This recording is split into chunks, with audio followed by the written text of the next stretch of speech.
आज दिनांक 7 जानेवारी 2021 आपण माळुंगी येथे हरभरा पिकामध्ये उभे आहोत. भाऊ नमस्कार. नमस्कार. तुमचं पूर्ण नाव आणि पत्ता सांगा. बाळू उत्तम गुंजाळे, मुक्काम पोस्ट माळुंगी, तालुका आर्णी, जिल्हा यवतमाळ. आपला मोबाईल नंबर 90 21 80 97 17. हां ठीक आहे.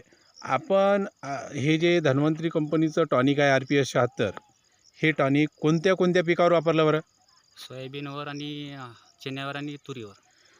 तिन्ही पिकांवर तुम्ही वापरलेलं आहे. याच्या अगोदर चना पेरण्याच्या अगोदर तुरीवर वापरलं, तुरीवर तुरीच्या अगोदर सोयाबीनवर वापरलं, सोयाबीनचा अनुभव पाहून तुरीवर वापरलं, तुरीचा अनुभव पाहून तुम्ही चण्यावर सुद्धा वापरलेला आहे. तुम्ही या RPS 76ची चना या पिकावर काही बीज प्रक्रिया केली होती का? बीज प्रक्रिया केलेली आहे.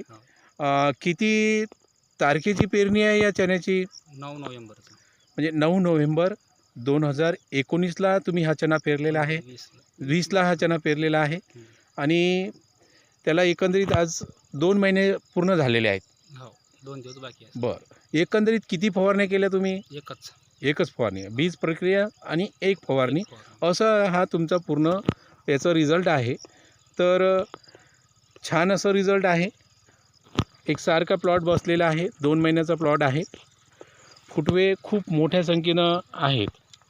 बरं, तुमच्या आजूबाजूला चना आहे, हरभरा आहे, तर त्या हरभऱ्याच्या पिकामध्ये आणि तुमच्या पिकामध्ये काय फरक जाणवते तुम्हाला बरं? भरपूर फरक जाणवतो. भरपूर फरक जाणवते. फुटवे आणि क्वालिटी, फुटवे, हिरवेगारपणा ह्याच्यामध्ये तुम्हाला फरक जाणवते. बरं, हे दरवर्षी तुम्ही चना हा पीक घेत असता, तर तुमचा असा रिझल्ट पाहून तुम्हाला दरवर्षी जो ॲव्हरेज येतो, दरवर्षी तुम्हाला हे किती एकरचं प्लॉट आहे तुमचं? 6 एकर. 6 एकरचं प्लॉट आहे. 6 एकर तुमचा चना असतो आणि 6 एकरमध्ये तुमचं उत्पन्न किती असतं हरभऱ्याचं?